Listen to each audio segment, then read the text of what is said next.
La ciudad de las ranas con un edificio y con estos dos personajes. Bueno, ¿qué hacemos? ¿Sí?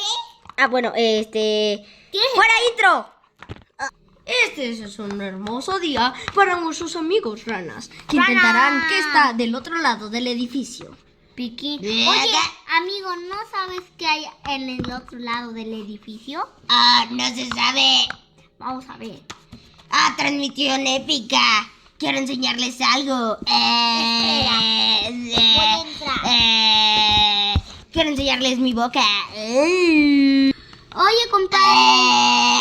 Sí, mi transición épica. Oye, voy a ¿qué tocar la hasta? puerta. Voy a tocar la puerta. Toc, toc, toc, toc, toc.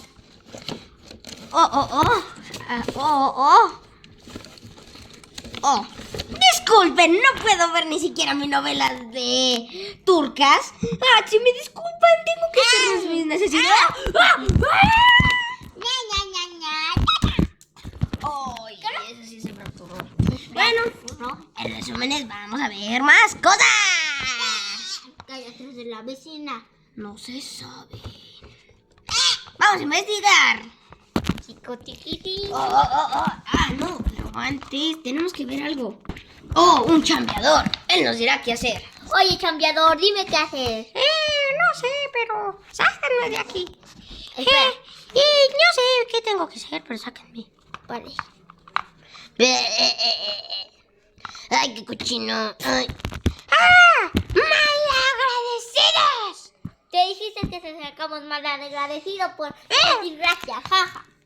¿Qué más? Malo por no decir gracias. Y se lo tragó. Y así finaliza. Ahorita es nuestro primer video, y así que estamos practicando. Espera. ¡Yeah! También visiten nuestro nuevo canal de Juguetidia. Y también dejen su like y suscríbanse. Si quieren ver uno más chistoso, vean el asombroso desastre digital. O como se llame. Ahorita se los manda David Cruces. Y Sayek Cruces.